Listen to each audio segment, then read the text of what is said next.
Okay बच्चों। अच्छा बच्चों, लास्ट लेक्चर में लेसन नंबर 3 आधा हुआ था हमारा, नाखून क्यों बढ़ते हैप्पी गुरु राइट। पूर्णिमा टीचर। आपको भी बेटा, same to you, thank you teacher. Happy Guru Purnima. Happy Guru same Purnima to happy Guru Purnima miss. Teacher. You, thank happy Guru you, same to you बच्चा, सबको हैप्पी गुरु पूर्णिमा। ओके चलिए, देन लास्ट लेक्चर में लेसन नंबर 3 आधा हुआ था ना, देन आगे बढ़ते हैं। ओके चलिए, ओके मैं शेयर करती हूँ। Okay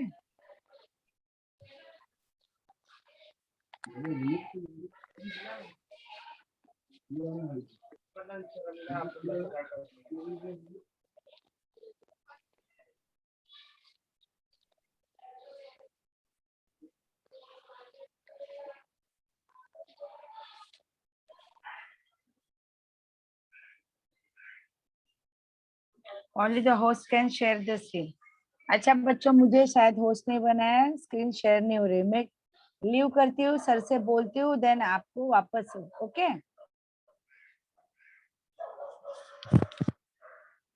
hello Keshav sir.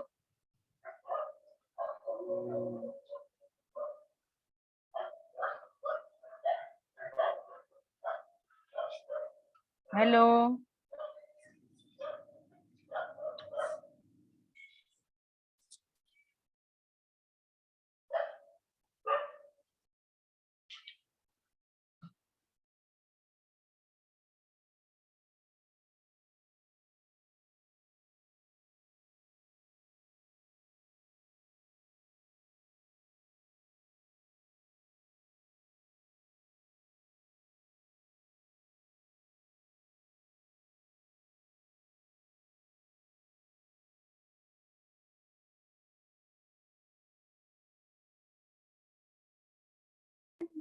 Teacher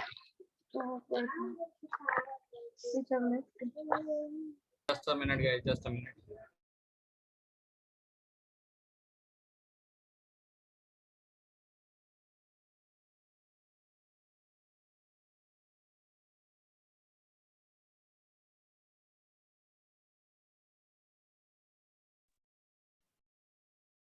hello बच्चों। Yes miss. ओके यस चलिए, हाँ स्क्रीन शेयर करते हैं। हाँ नहीं हो रहा है, 2 मिनट। सर कर रहे हैं मुझे होस्ट, देन बाद में स्क्रीन शेयर होगी। Okay 1 minute. हाँ ओके मिस। टीचर कौन सा लेसन? Yes, ma'am. बेटा तुम्ही कोड बनवले, तुम्हाला चेक करूंगे. Lesson number 3। टीचर कौन? Lesson number 3। हाँ लेसन नंबर 3 आधा हुआ ना, नाखून क्यों बढ़ते हैं। सुनीता मैम. हाँ सर बोला। ओके, स्क्रीन शेअर करू शकता. ओके ओके सर, करते करते।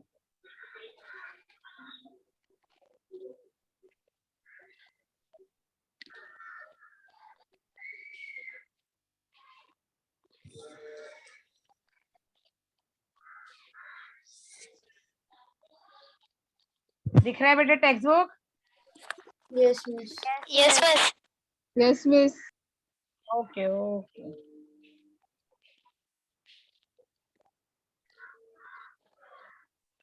हाँ, ये हमारा लेसन चल रहा था, नाखून क्यों बढ़ते, right.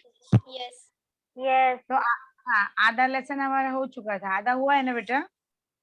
Yes miss. Teacher hang हो गई थी स्क्रीन। सेकंड पेज स्टार्ट है। हाँ हाँ यस, यहाँ से स्टार्ट है ना। ओके चलिए देखते हैं।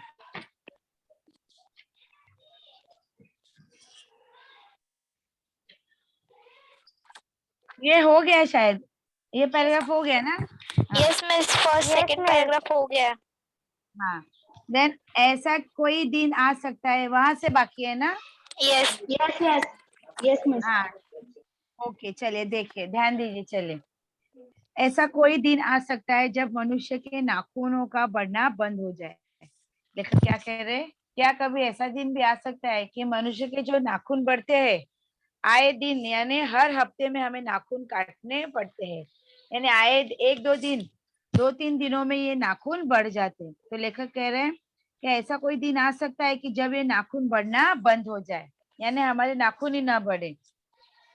प्राणी शास्त्रों के ऐसा अनुमान है कि मनुष्य का अनावश्यक अंग उसी प्रकार जड़ जाएगा जिस प्रकार उसकी पूंछ जड़ गई है। कहने का मतलब है प्राणी शास्त्र यानी जूलॉजी बोलते हैं ना, जैसे विज्ञान का साइंटिस्ट होता है वैसे प्राणियों शास्त्र यानी जूलॉजिकल जो है उनका मानना है, अनुमान यानी अंदाजा है कि मनुष्य का अनावश्यक यानी बिन जरूरी बिन उपयोगी अंग उसी प्रकार जड़ जाएगा यानी जम जाएगा जिस तरह उसकी पूंछ जड़ गई है, यानी जिसका कोई काम नहीं होगा। बोलते हैं ना जिस चीज की हमें जरूरत नहीं होती तो हम उसका प्रयोग नहीं करते, और प्रयोग नहीं करते तो फिर वह जड़ हो जाती है, किसी काम की रहती नहीं है ना। हाँ, उसी दिन मनुष्य की पशुता भी लुप्त हो जाएगी। उस दिन मनुष्य की पशुता यानी जो हिंसक वृत्ति है, मनुष्य को दूसरे के साथ दूसरे पर प्रहार करना, लड़ाई झगड़ा करना, जो भी हिंसक वृत्ति है यानी जो भी बुराई है वो सब क्या हो जाएगी, लुप्त हो जाएगी। लुप्त का मतलब है गायब हो जाएगी। ओके, शायद उस दिन Yes, वह ma'am. शायद उस दिन वह मरणोस्त्रों का प्रयोग भी बंद कर देगा। और उस दिन से शायद लेखक कह रहे कि शायद उस दिन से वह मरणोशस्त्र यानी मारने के लिए जो शस्त्र का प्रयोग करते हैं वो भी करना वह बंद कर देगा। यानी दूसरों को मारने के लिए हम जिन शस्त्रों का प्रयोग करते हैं वो भी हम शायद फिर बंद कर देंगे। नाखून का बढ़ना मनुष्य के भीतर की पशुता की निशानी है। ये जो नाखून बढ़ते हैं वो क्या है, मनुष्य के भीतर यानी अंदर के। Miss, हाँ Miss, बोलो। your Yes. voice is breaking. No, miss. Okay. Oh. अच्छा अच्छा, हेलो, जिसको ब्रेक हो रहा है थोड़ा मोबाइल चेक कर लीजिए। सभी को ब्रेक हो रहा है बच्चा? No, miss. No, miss. No, miss. Okay okay बेटा, जिन जिन लोगों को ब्रेक हो रहा है वो जरा अपना मोबाइल चेक कर लीजिए। ओके, तो कहने का मतलब है लेखक क्या कह रहे हैं कि शायद उस दिन वह मरणोस्त्रों का प्रयोग भी बंद कर देगा। यानी जिस दिन मनुष्य की पशुता यानी हिंसक वृत्ति लुप्त हो जाएगी, गायब हो जाएगी, उस दिन से मनुष्य दूसरों को मारने के लिए जो शस्त्रों का प्रयोग करते हैं वो भी करना बंद कर देंगे। क्योंकि मनुष्य के नाखून का बढ़ना मनुष्य के भीतर की पशुता की निशानी है। क्या है, मनुष्य के जो नाखून बढ़ते हैं वो मनुष्यता के अंदर के यानी भीतर की पशुता की निशानी है। ओके, और उसे नहीं बढ़ने देना यानी नाखूनों को नहीं बढ़ने देना यानी समय समय आने पर नाखूनों काट डालना, ये क्या है, मनुष्य की अपनी इच्छा है ना। हमारी इच्छा होती है ना, हम जब जी चाहे हम नाखून काटते हैं। अगर हमें नाखूनों को बढ़ाना है तो हम बढ़ा सकते हैं, पर जब भी हमें काटना है तो हम काट सकते हैं। यानी कहने का मतलब नाखून बढ़ना ये क्या है, पशुता की निशानी है, और नाखूनों को काटना ये मनुष्य की अपनी इच्छा है, अपना आदर्श है ना। आदर्श बोले तो अपना रोल मॉडल। कहने का मतलब हमें लगता है कि नाखून बढ़ना ये बहुत गंदी बात है यानी बुराई का प्रतीक है, तो हम उसे काट देते हैं।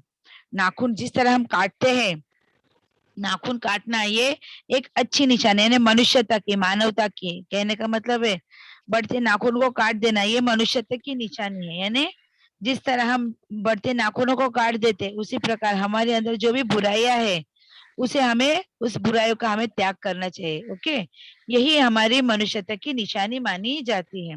आगे देखिए, मनुष्य में जो घृणा है जो अनायास बिना सिखाए आ जाती है। कहने का मतलब है मनुष्य अंदर जो घृणा है, घृणा का मतलब है नफरत, जो नफरत है वो अनायास अनायास यानी बिना काम की सिखाए आ जाती है।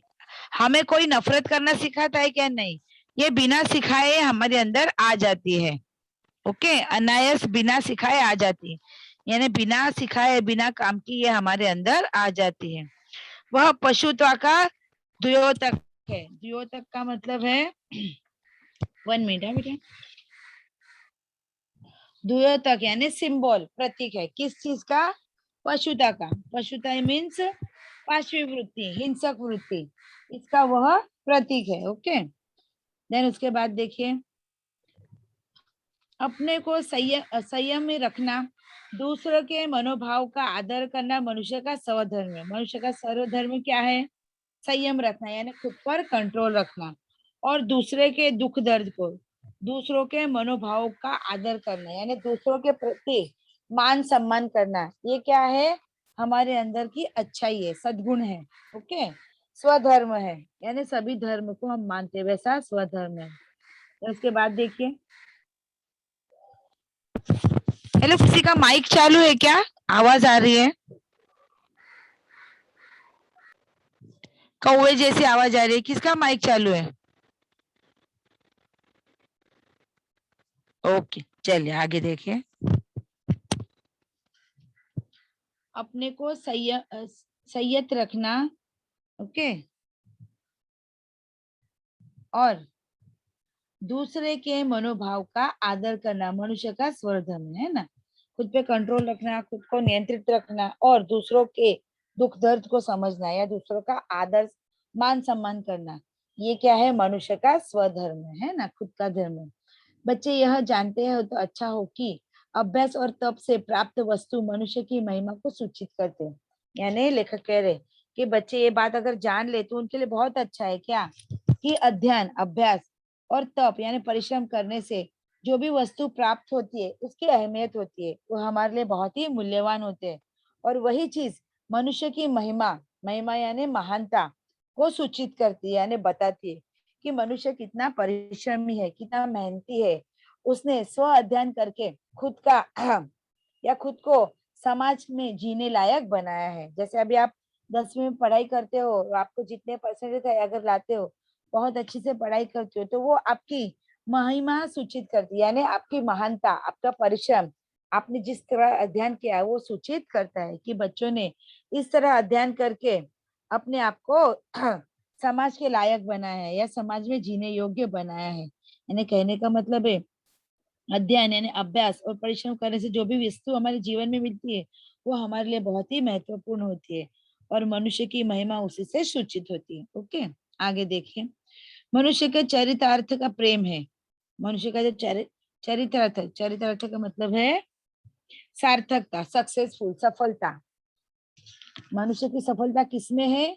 प्रेम में है, मैत्री में है, त्याग में है, अपने को सबके मंगल के लिए निशेष भाव से देने में है। कहने का मतलब है मनुष्यता की सक्सेस यानी सफलता किसमें है? तो दूसरों के प्रति प्रेम प्रेम करने में, प्यार देने में है, मैत्री दोस्ती का भाव रखने में, त्याग, त्याग बोले तो बलिदान की भावना यानी समय आने पर अपना सब कुछ बलिदान करने की क्षमता रखने में है, अपने को सबके मंगल के लिए यानी दूसरों की अच्छाई के लिए, दूसरों की अच्छाई के लिए जो भी विशेष भाव है देने में है। यानी हम अगर आप मन से किसी और की मंगल कामना करते, उसकी अच्छाई के लिए प्रार्थना करते, तो ये सारी भावना मनुष्य के अंदर होनी चाहिए, यानी ये सारे सद्गुण मनुष्य के अंदर होने चाहिए।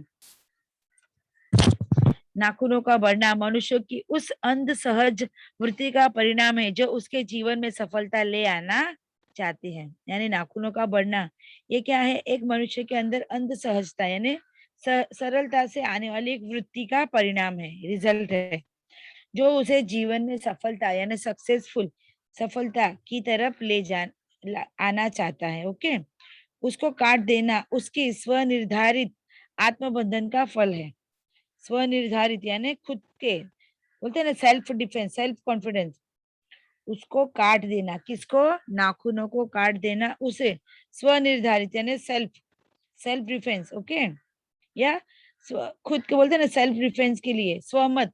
ओके, आत्मबंधन, आत्मबंधन यानी स्वबंधन, सेल्फ कंट्रोल, आत्मबंधन यानी सेल्फ कंट्रोल का फल है जो उसे चरितार्थ की ओर ले जाता है। चरितार्थ यानी सार्थकता यानी सफलता, जो उसे, अगर इंसान खुद पर स्वनिर्धारित यानी खुद पर निर्धारित रहता है, खुद के बनाए हुए नियम पर रहता है, या फिर आत्मबंधन यानी स्वबंधन यानी self control, discipline, control, self control में अगर मनुष्य रहता है तो वह सफलता की ओर आगे जाता है यानी सफलता की तरफ बढ़ता है।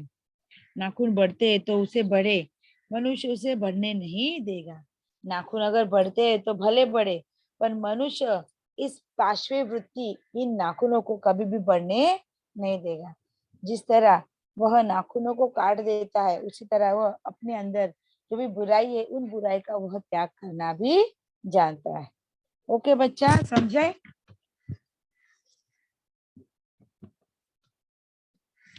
Yes, miss. Okay Yes, okay. miss.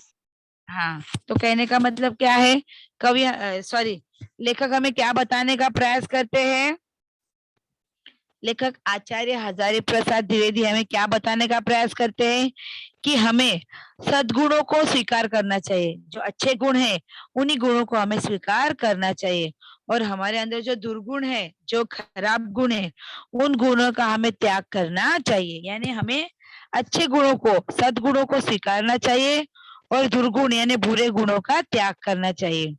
नाखून का बढ़ना, नाखूनों का बढ़ना ये पशुता की निशानी है, यानी हिंसक निशानी है। ओके, पशुता बोले तो पाशवी ने बारबरेटी बोलते हैं ना, वैसे यदि बुरी आदत आ जाए, अगर हमारे अंदर बुरी आदतें आ भी जाए तो भी हमें उसका त्याग करना चाहिए।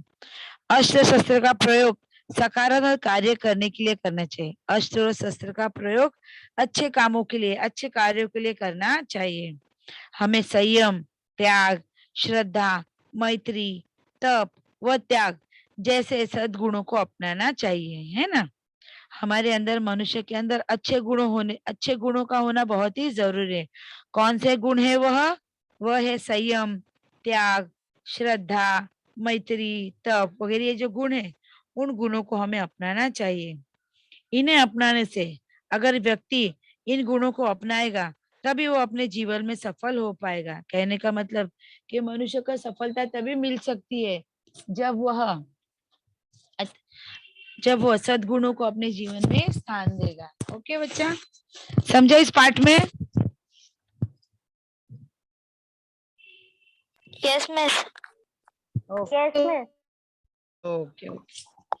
तो यही सारे गुण हमें जीवन में अपनाने चाहिए।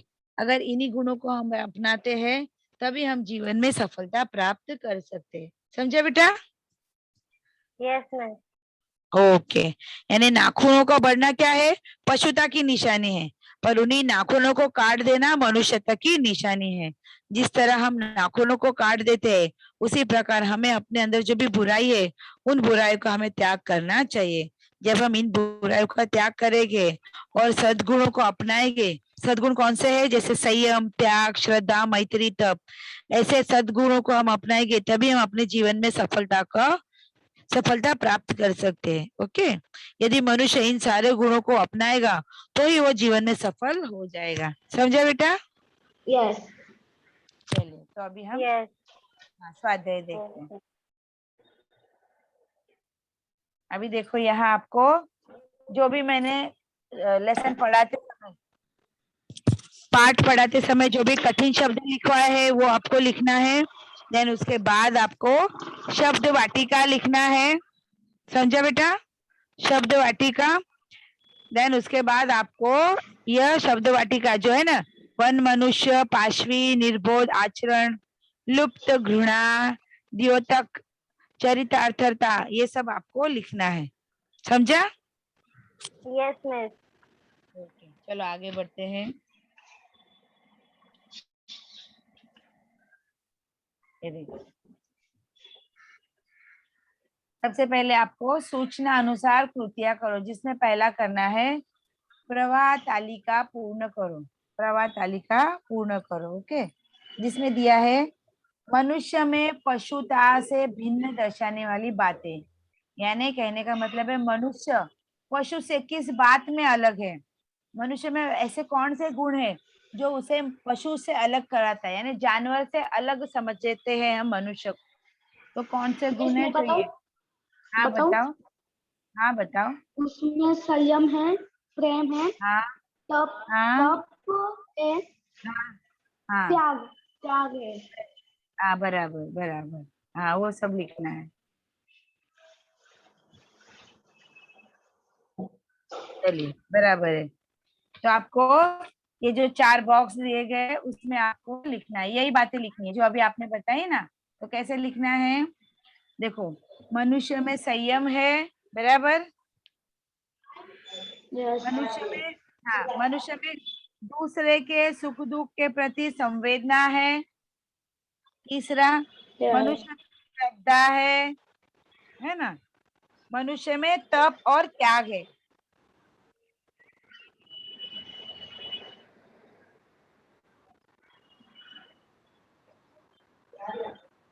Yes, miss. मनुष्य में संयम है, मनुष्य में एक दूसरे के सुख दुख के प्रति संवेदना है, मनुष्य में श्रद्धा है, मनुष्य में तप व त्याग है। ये 4 लिखना है। त्याग है। हाँ, ये इन 4 बॉक्स में आपको लिखना है, समझा बेटा? Yes. ओके, चलिए आगे बढ़ते हैं।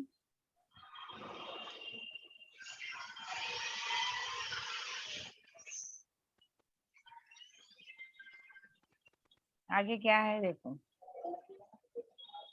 अभी ये सेकंड प्रतीक लिखो, यानी नाखूनों का बढ़ना किसका प्रतीक है और नाखूनों का काटना किसका प्रतीक है, तो लिखना है अब। ओके,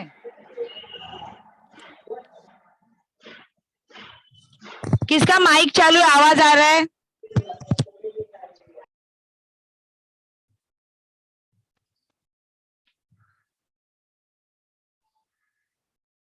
हाँ, ये देखो, मनुष्यों का नाखूनों का बढ़ना और नाखूनों का काटना किसका प्रतीक है, तो ये देखो, पहला हमें लिखना है नाखूनों का बढ़ना, तो किसका प्रतीक है, ये देखो यहाँ दिया है। प्रसूता का हाँ, नाखूनों का बढ़ना भयंकर पार्श्वी प्रसूता जीवंत प्रतीक है, यह देखो इधर दिया है।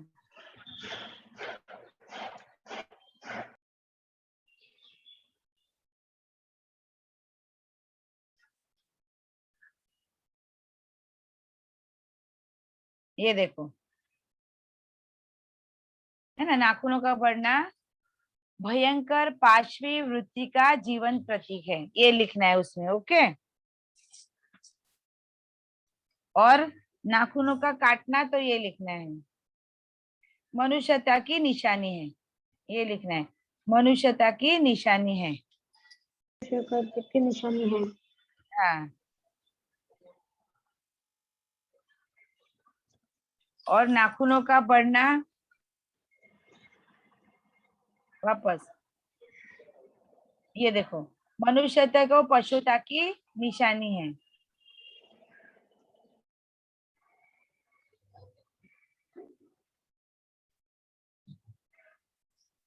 दो दो लिखना है ना, तो पहले में हमने क्या लिखा, भयंकर पार्श्वी वृत्ति की जीवंत प्रतीक है और नाखूनों का काटना मनुष्यता की निशानी है। अब दूसरे में लिखना है मनुष्य की पशुता की निशानी है, क्या, नाखूनों का बढ़ना। ये देखो, ये आएगा पशुता की निशानी है। ओके,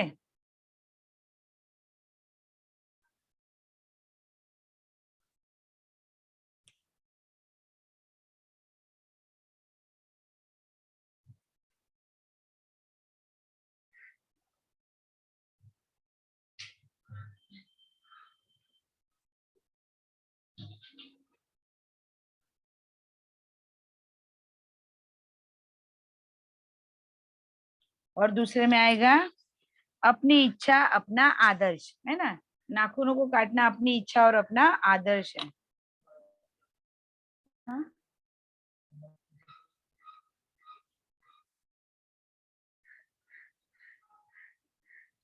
कहाँ गया अपनी इच्छा, ये रहा, मनुष्य की अपनी इच्छा अपना आदर्श है ना,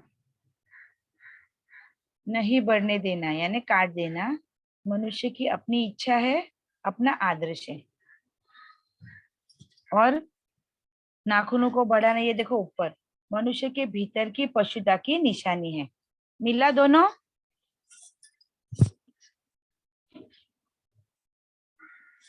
मिला क्या?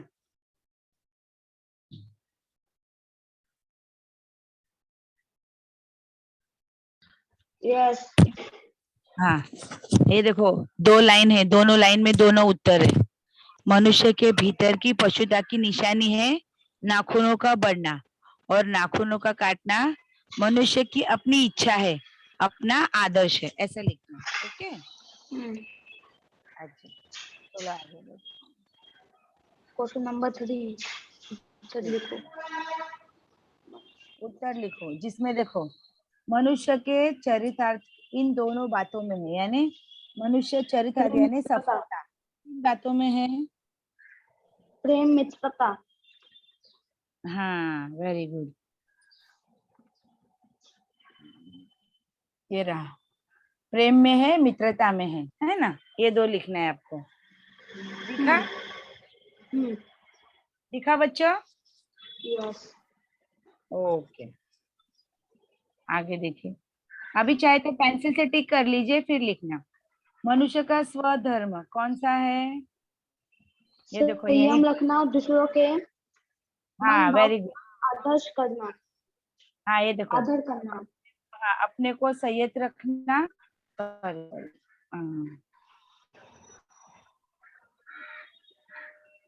कहाँ गया? 1 मिनट।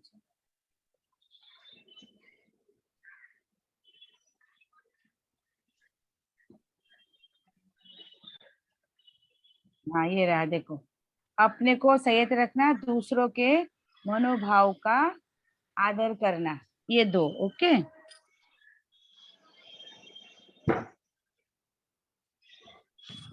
मिला सभी बच्चों को? यस। ओके, देन आगे देखते हैं। मनुष्य को नाखून की जरूरत तब थी, कब थी? जंगली था, वह वन हाँ, मनुष्य जैसा था। Yes yes yes. हाँ, जब मनुष्य जंगली था और मनुष्य था, तब उसको वन मनुष्य नाखून की जरूरत थी। Yes, yes. 1 मिनट।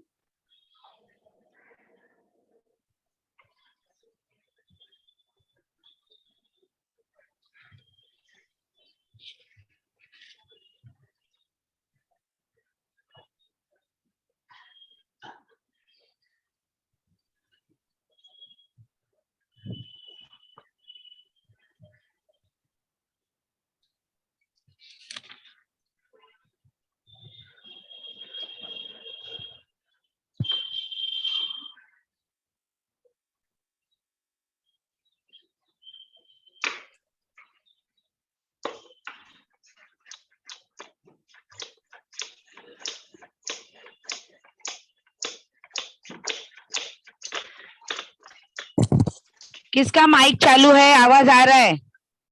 हेलो, कितना आवाज आ रहा है? किसका माइक चालू है? सर से मैं बात कर रही हूँ कि आप लोग डिस्टर्ब कर रहे हो? बोलूं क्या?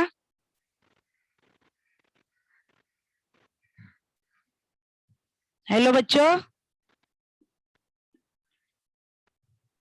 चलिए देखो। उसे नाखूनों की कब जरूरत थी? जब मनुष्य जंगली था, वन मनुष्य जैसा था, तब उसको नाखूनों की जरूरत थी। बराबर? हाँ, यस। मनुष्य को नाखूनों की जरूरत तब थी, कब? मनुष्य को नाखून की जरूरत तब थी जब वह जंगली था जंगली था। हाँ। और वन वन मानुष मन था। हाँ, बस इतना लिखना है आपको। यस, समझा भी इतना? ओके, चलिए अभी निम्न, अभी भाषा बिंदु। भाषा बिंदु बोले तो व्याकरण, जिसमें आपको लिखना है निम्नलिखित शब्दों के लिंग पहचान कर लिखना है। लिंग पहचानना है, लिंग परिवर्तन नहीं करना है। परिवर्तन करना है यानी लड़का लड़की ऐसे, पर यहाँ हमें पहचानना है, यानी स्त्रीलिंग है या पुल्लिंग, वो पहचानना है। ओके, चलिए अभी पहला है आत्मा। क्या आएगा? स्त्रीलिंग। स्त्री। हाँ, पेंसिल से लिख के रखिए उसके ऊपर, स्त्रीलिंग। व्यक्ति पुल्लिंग। पुल्लिंग। पुल्लिंग। बादल पुल्लिंग। पुल्लिंग। हाँ, तार स्त्रीलिंग। स्त्रीलिंग। तार स्त्रीलिंग। Yes, miss. Note pulling. तार पुल्लिंग। पुल्लिंग। पुल्लिंग। हाँ, नाखून पुल्लिंग। पुल्लिंग। दही पुल्लिंग। यस। दही पुल्लिंग। आपको स्त्रीलिंग। स्त्रीलिंग। तकिया। पुल्लिंग। हाँ, और बता बस। दिया मैंने। हाँ, बस इतना ही। ओके, अभी यहाँ दिया है अर्थ के अनुसार वाक्य के प्रकार ढूंढ के लिखे। पर मैंने आपको ग्रामर कुछ भी नहीं पढ़ा है, तो पहले मैं ग्रामर पढ़ाऊंगी, देन उसके बाद हम अर्थ के आधार पर वाक्य ढूंढकर लिखेंगे। ओके, तो इतना आपका लेसन नंबर 3 का लिखने का काम है, आपका होमवर्क। ओके, समझा अभी इतना? Yes, miss. Yes, miss. Yes, miss. Then miss उसके उत्तर बाद लिखो, लिखने का है, उत्तर लिखो, क्वेश्चन नंबर हाँ 3। हाँ, लिखने का ना बताया ना मैंने। Question number 1, question number 2, question number 3 and ये भाषा बिंदु का निम्नलिखित लिंगों को पहचान कर लिखो। वो अभी जो मैंने लिखा है स्त्रीलिंग पुल्लिंग, यहाँ तक आपको लिखना है, समझा? यस। Yes, miss. अच्छा, आपको स्कूल में से यूनिट टेस्ट है क्या आपकी?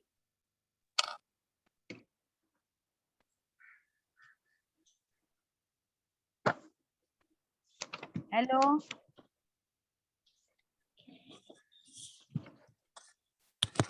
हेलो बच्चों, Yes, miss. आप लोगों को यूनिट टेस्ट है क्या? मैं सब बता नहीं हूँ कुछ।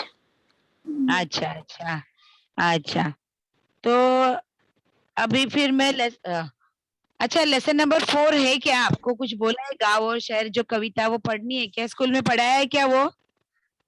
No miss. मिस नहीं है ना? पढ़ाया है मिस। अच्छा, कुछ बच्चों को पढ़ाया है, कुछ बच्चों को नहीं पढ़ाया है, ऐसा? हाँ, यस मिस। क्योंकि ना बेटा, पिछले साल गांव और शहर नाखुर क्यों बढ़ते, ये 2 लेसन रिड्यूस हो गए थे, कट कर दिए गए थे। अभी इस साल है या नहीं कुछ आइडिया नहीं है, और मिस कुछ है। बच्चे बोलते कि नहीं है। आपके है स्कूल मिस। में बोला है? हाँ मिस, है है बोला। मिस है, हाँ, मिस है। है वो मीन्स हमको सिखाया है, बाकी के कोई डिवीजन में अभी तक सिखाया नहीं है। अच्छा अच्छा, तो फिर चलिए, ऐसा। तो चलो, तो फिर अब मैं सोच रही थी कि आपको फिर ग्रामर तो चलेगा, मैं लेसन ये कविता है गांव और शहर ये पढ़ाने के बाद फिर हम ग्रामर थोड़ा पढ़ेंगे। Okay okay miss. ओके, तो चलिए, हमारे जो अगली कविता है गांव और शहर, और उसके जो कवि है वो है प्रदीप शुक्ल जी। ओके, तो चलिए थोड़ा उनका परिचय देख लेते हैं।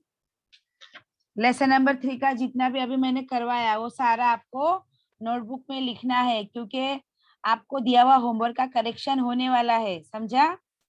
केशव सर आपकी नोटबुक करेक्शन करेंगे, इसलिए जो भी देती हूँ मैं होमवर्क में आपको लिखना है, ना ही उसको बाजू में रखकर अगरबत्ती दिखानी है, समझा बच्चों? Yes miss. ओके, तो चलिए, हमारी जो अगली कविता है गांव और शहर, और उसके जो लेखक है वो है प्रदीप शुक्ल जी। तो थोड़ा सा उनका परिचय देख लेते हैं। चलिए, प्रदीप शुक्ल जी का जन्म सन 1937 लखनऊ, 37 नहीं 67, 67 में उत्तर प्रदेश के लखनऊ शहर में हुआ था। ओके, प्रदीप जी नव कवि के रूप में प्रसिद्ध थे, नव कवि यानी नए कवि के रूप में प्रसिद्ध थे। कवि के रूप में शुक्ल जी कविता को एक साधन के रूप में देखते थे, यानी वह एक साधन के रूप में कविता को देखते थे। कवि प्रदीप शुक्ल जी को हिंदी कविता के प्रति विशेष श्रद्धा थी, यानी वे जो हिंदी कविता करते थे उसके प्रति उन्हें विशेष श्रद्धा थी, यानी पूरा भरोसा था, पूरा विश्वास था उन्हें अपनी कविताओं पर। इन्होंने बाल साहित्य को समृद्ध करने का अनोखा है। उन्होंने बाल साहित्य यानी छोटे बच्चों के लिए लिखे हुए साहित्य को समृद्ध बनाने का एक अच्छा कार्य किया, अनोखा यानी निराला कार्य किया है। हिंदी की विविध पत्र पत्रिकाओं में उनकी रचनाएं छपती थी। ये जो हमारे प्रदीप शुक्ल जी है, जो हिंदी कविताएं लिखते थे, ये सारी हिंदी कविताएं हिंदी की विविध यानी अलग अलग पत्र पत्रिका यानी न्यूज़पेपर या फिर मैगजीन में छपा करती थी, यानी प्रकाशित होती थी। इनके द्वारा लिखे गए बाल गीत संग्रह बाल जगत में विशेष लोकप्रिय है, और उन्होंने बाल गीत यानी बच्चों के लिए बाल गीतों का जो संग्रह लिखा है वो बच्चों के जगत में यानी बाल जगत में बहुत ही लोकप्रिय बना है यानी पॉपुलर बना है। तो इस तरह का थे हमारे प्रदीप शुक्ल जी। ओके, तो ये उनका छोटा सा परिचय हुआ। समझा बच्चों? Yes miss. और उनकी हाँ, और उनकी प्रमुख कविताएं देखो कौन सी है। अम्मा रहती गांव में एक नवगीत संग्रह है, गुल्लू का गाँव ये बाल गीत संग्रह है। यानी देखो एक छोटे बच्चों के जैसे ही साहित्य की रचना करते थे, यानी छोटे बच्चों को जिसमें इंटरेस्ट हो उन्हीं के लिए वो बाल गीत एवं बाल साहित्य लिखा करते थे। चलिए अभी ये देखो नवगीत, ये कौन सी विधा है?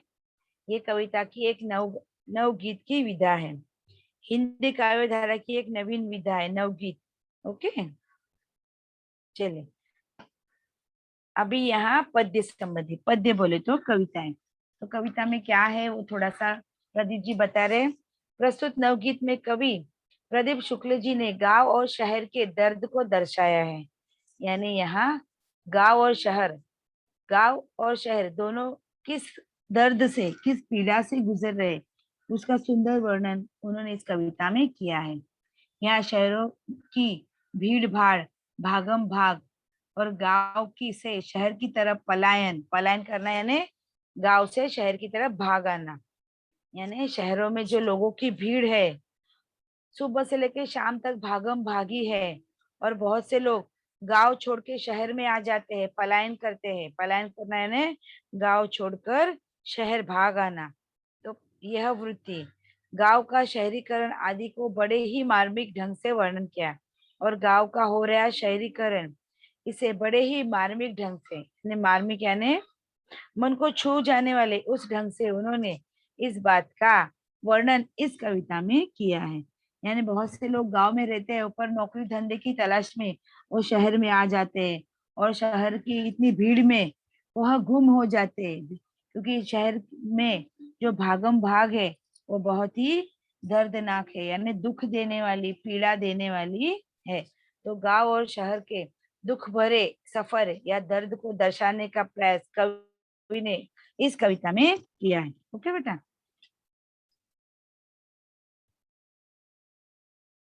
गांव और शहर देखो अभी थोड़ा सा बता दूं कविता में क्या है। तो ये एक आधुनिक सभ्यता इस युग में गांव और शहर के कुछ अंतर नहीं दिखाई दे रहे, यानी आधुनिक युग आने की वजह से इस गांव और शहर में कुछ अंतर है पर वो दिखाई नहीं दे रहे हैं। गांव और शहर का जो नक्शा है यानी मैप वो बदला हुआ दिखाई दे रहा है। पहले गांव बोले तो कैसे, गांव का वातावरण बहुत ही प्यारा था। गांव में छोटे छोटे कच्चे मिट्टी से बने मकान रहते थे। गांव में गाय बैल, हरे हरे पेड़ वगैरह रहते थे। जैसे शहर में बड़ी बड़ी इमारतें रहती थे, कारखानों के धुएं, बड़ी बड़ी गाड़ियां, वैसे तो गांव और शहर का जो नक्शा है, जो मैप है, वो अभी पहले जैसा दिखाई नहीं दे, अभी बदला बदला सा दिखाई दे रहा है। क्योंकि अभी गांव में भी जाओगे तो गांव में भी शहरीकरण जैसा हो गया। शहर में जैसे घर होते हैं सीमेंट रेती वगैरह के, वैसे ही घर अभी आपको गांव में भी दिखाई पड़ने लगे। यानी धीरे धीरे गांव का शहरीकरण होने लग गया है। यानी हम लेखक कह रहे हैं कि गांव और शहर का बदला हुआ नक्शा दिखाई दे रहा है। आज गांवों का काया पलट हो गया है, यानी गांव में परिवर्तन हो गया है। पहले जैसा गांव रहा नहीं है, उसका शहरीकरण हो गया है, यानी वो भी अभी शहर जैसा लगने लगा है। गांव में रहने वाले अपना खेती का व्यवसाय छोड़कर शहर की ओर पलायन कर रहे हैं, और गांव में रहने वाले नवयुवक जो अपना खेती का धंधा है, व्यवसाय है, उसे छोड़कर शहर की तरफ भाग आ रहे हैं, यानी पलायन कर रहे हैं। कहने का मतलब है कि गांव को छोड़कर वो शहर की तरफ आ रहे हैं, जिस कारण शहर में सर्वत्र भीड़ भाड़ दिखाई दे रहे हैं, और सारे गांव वाले गांव छोड़कर शहर में आ रहे हैं।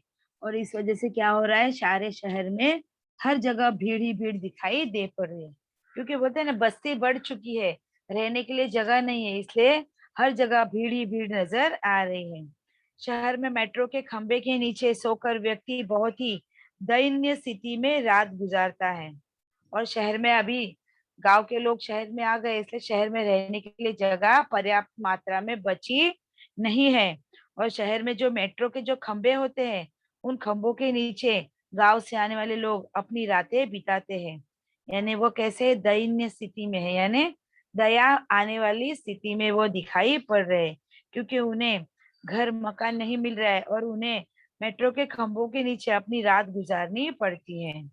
गांव से शहरों की तरफ लोगों का स्थलांतर हो रहा है। गांव से शहर की तरफ लोगों का स्थलांतर हो रहा है, यानी लोग अपना घर बदल रहे हैं, स्थलांतर कर रहे हैं यहाँ से वहां। गांवों का शहरीकरण होने से परिवर्तन की होड़ में अब गांव भी पीछे नहीं रह पड़ा है। यानी चढ़ा चढ़ी बोलते हैं ना, कंपटीशन, होड़ होना यानी कंपटीशन।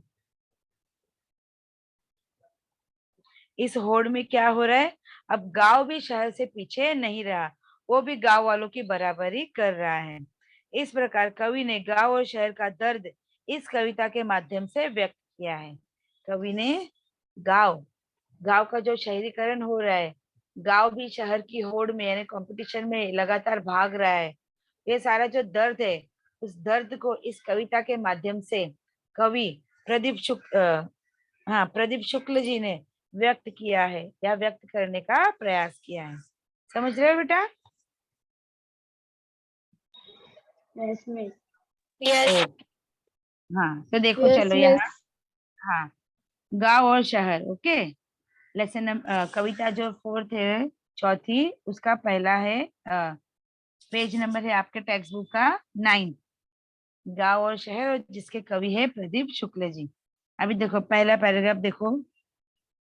बदला बदला सा मौसम है, बदले से लगते हैं सुर, दीदा फाड़े शहर देखता, गांव देखता टुकुर टुकुर। बदला बदला यानी परिवर्तन हुआ, सा मौसम है, मौसम यानी वातावरण। ओके, बदले लगते हैं सुर, यानी गांव के जो सुर है वो भी अभी कैसे बदल गए हैं।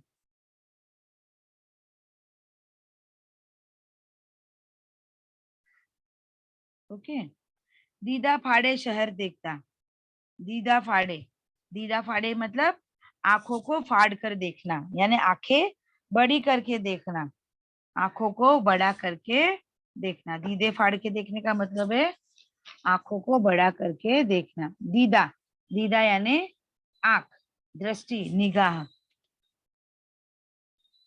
नयन। फाड़ के देखना यानी सच में फाड़ के नहीं, यानी आंखों को बड़ा करके देखना।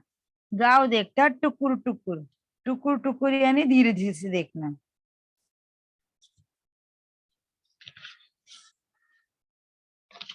है ना, टुकुर टुकुर यानी इधर उधर, बोलते ना क्या टुकुर टुकुर कर देख रहे, यानी एकटक देखना या घूर कर देखना। ओके, तो देखो यहाँ क्या बता रहे कवि, क्या कह रहे कि बदला बदला सा मौसम है, बदले लगते हैं सुर, दीदा फाड़े शहर देखता, गांव देखता टुकुर टुकुर। तो कवि इन पंक्तियों के माध्यम से कह रहे, कवि ने गांव और शहर के जीवन में जमीन आसमान का अंतर महसूस किया, यानी गांव और शहर का जो जीवन है उन दोनों में जमीन आसमान का फर्क है, यानी अंतर बताने का प्रयास किया है। ओके, आज वर्तमान युग में गांव और शहर का मौसम बिल्कुल बदला बदला सा प्रतीत हो रहा है। आज के आधुनिक युग में देखा जाए तो गांव और शहर का जो मौसम है, जो वातावरण है, वो बिल्कुल बदला बदला सा यानी परिवर्तन वाला दिखाई पड़ रहा है या प्रतीत हो रहा है। उनमें भारी परिवर्तन होता दिखाई दे रहा है, उसमें बहुत सारा परिवर्तन होता हुआ दिखाई दे रहा है। गांव व शहर का जो नक्शा है वो बदला हुआ दिखाई दे रहा है। गांव और शहर का जो नक्शा बोले तो मैप, क्योंकि गांव और शहर में जमीन आसमान का फर्क है, पर आजकल आधुनिक युग के कारण ये गांव और शहर का जो परिवर्तन, वह परिवर्तित दिखाई दे रहा है, यानी उसका जो नक्शा है वो पूरा बदला हुआ सा दिखाई दे रहा है। एक और शहर अपनी आंखें फाड़कर अपने इस नए रूप को देख रहा है। बदले से सुर, सुर यानी गांव का जो तालमेल बोलते हैं ना, वह बदला हुआ सा दिखाई दे रहा है। बोलते ना आजकल इसके सुर अच्छे नहीं लग रहे, यानी कहने का मतलब इसमें जो परिवर्तन हो रहा है वो सही नहीं लग रहा है। तो दीदा फाड़े शहर देखता, कहने का मतलब है कि एक और शहर में जो परिवर्तन हो रहा है उस परिवर्तन को शहर अपनी आंखें फाड़ कर अपने इस नए रूप को देख रहा है, तो दूसरी ओर गांव का एक टक टुकुर टुकुर बोले तो एक टक देखना, टुकुर टुकुर बोले तो एक टक देखना, एक नजर देखना। तो कवि कह रहे कि दूसरी ओर गांव एक टक नजरें गड़ाकर अपने बदलते हुए रूप को देख रहा है। यहाँ पर शहर अपने बदलते हुए रूप को आंखें फाड़ कर देख रहा है, तो दूसरी ओर गांव अपने बदलते रूप को एक टक देख रहा है। कहने का मतलब है कि शहर और गांव में जमीन आसमान का फर्क है, अंतर है। परंतु आज के आधुनिक युग में गांव और शहर का जो मौसम है वो बदला बदला सा प्रतीक हो रहा है।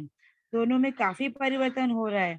गांव और शहर का जो नक्शा है वो पूरी तरह से बदलता हुआ दिखाई पड़ रहा है। नक्शा बोले तो मैप। ओके, एक और देखा जाए तो शहर अपने इस बदलाव को आंखें फाड़ कर देख रहा है, यानी बड़ी आंखें कर कर देख रहा है, तो दूसरी ओर गांव अपने इस बदलते रूप को एक टक देख रहा है, यानी एक टक नजर से देख रहा है कि किस तरह गांव और शहर में परिवर्तन हो रहा है, बदलाव हो रहा है, वातावरण में परिवर्तन हो रहा है। मौसम है, जो वातावरण है, वो किस तरह से बदलता हुआ नजर आए, उस बात को यहाँ बताने का प्रयास किया है। समझ रहे हो बेटा? Yes miss. ओके ओके, है ना।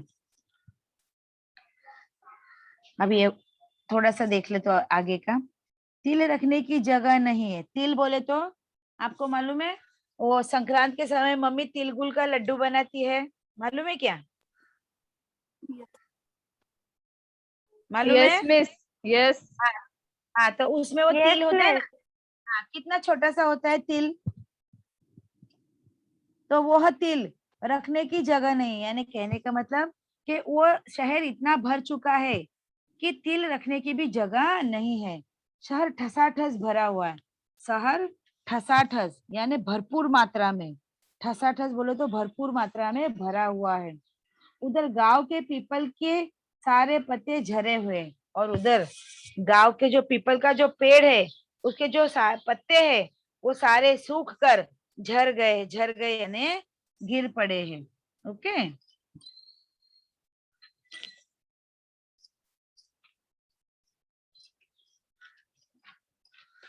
चलिए देखो, यानी कवि क्या कह रहे हैं कि कवि कह रहे हैं कि शहर में इतनी भीड़ है, ठसाठस यानी पूरी तरह से भर चुके, यानी भीड़ से पूरा शहर भर चुका है।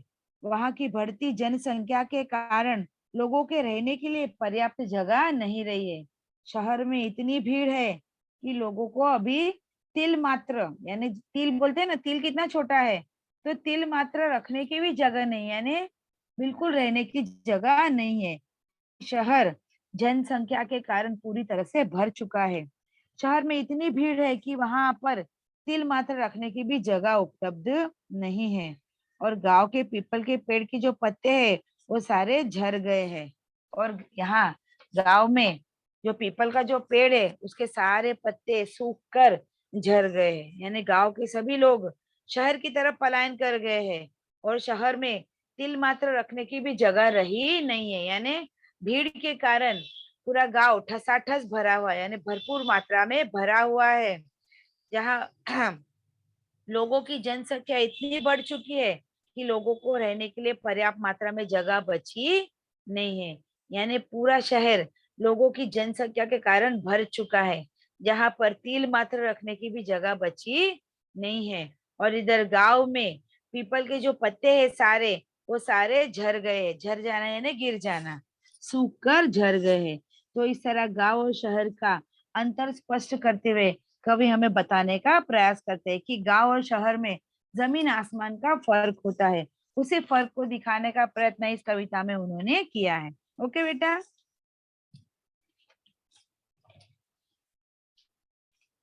Hello, yes miss. Yes miss. हाँ समझा Yes, इतना? miss. Yes miss. ओके, तो बस फिर यहाँ तक अभी मैं लेक्चर स्टॉप करती हूँ, देन अगले लेक्चर में आगे कंटिन्यूस करेंगे। ओके बेटा, bye. Okay miss. Okay bye miss. Miss. Bye miss. Bye. समझ में आया ना बेटा इतना? Yes yes yes miss